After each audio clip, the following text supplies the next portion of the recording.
আজকে আমরা অত্যন্ত বিক্ষুব্ধ হয়ে রাজপথে নেমে আসতে বাধ্য হয়েছি।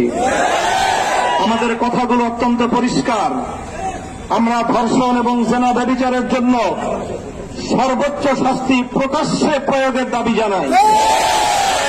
সরকার ইতিমধ্যে আংশিক দাবি পূরণের পরিবেশ নিশ্চিত করবার পদক্ষেপ নিয়েছে।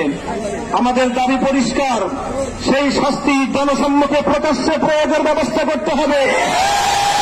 যেন একটা ধর্ষণের শাস্তি, একটা ব্যভিচারের শাস্তি দেখবার পর সমস্ত লম্পটদের বুকের মধ্যে ভয়ের কম্পন তৈরি হয়ে যায়।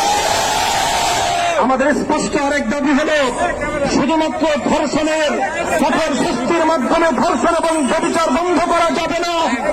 এর যে উৎসমুখগুলো রয়েছে সেই উৎসমুখগুলো বন্ধ করতে হবে। নারীকে অশ্লীলভাবে উপস্থাপন করবার সমস্ত পদক্ষেপ বন্ধ করতে হবে। মাদকের অবাধ সরবরাহ এবং প্রাপ্তির ব্যবস্থা রুদ্ধ করতে হবে। নারীকে যারা অশ্লীলভাবে উপস্থাপন করছে, সিনেমার বিলবোর্ড, বিভিন্ন চলচ্চিত্রের পর্দা, নাটক এবং টেলিভিশনের পর্দার মাধ্যমে যারা নারীকে ভোগ্য পণ্য হিসেবে, ব্যবসার পণ্য হিসেবে উপস্থাপন করছে, তারা মাতৃজাতির কলঙ্ক করছে।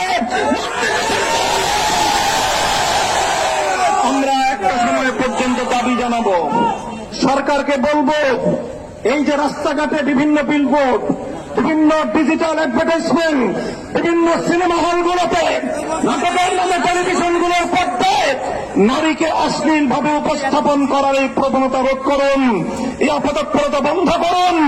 একটা সময় পর্যন্ত আমরা দাবি জানাবো।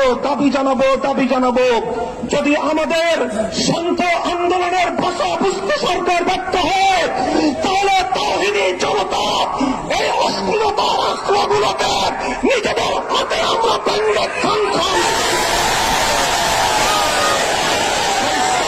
বলতে চাই। আজকে ইসলামপন্থী, ইসলাম বিরোধী নাস্তিক্যবাদের দোসরেরা তারা মামুর বাড়ির আবদার নিয়ে এসেছে। ওরা ধর্ষণ বন্ধ করতে চায় না। ওরা ধর্ষণ বিরোধী বিভিন্ন সংগ্রাম এবং বিভিন্ন সমাবেশের নামে রাজপথে প্রকাশ্যে নারী পুরুষ তারা অশ্লীল এবং যৌন আচরণের মাধ্যমে গোটা দেশ এবং জাতিকে কলঙ্কিত করার পরে তারা চালাচ্ছে। আরেকদিকে গোটা দেশে সিনেমা ব্যভিচার ধর্ষণের উস্কানি দেওয়ার জন্য অশ্লীলতার আখড়া সিনেমা হলগুলোকে উন্মুক্ত করে দেওয়া হচ্ছে।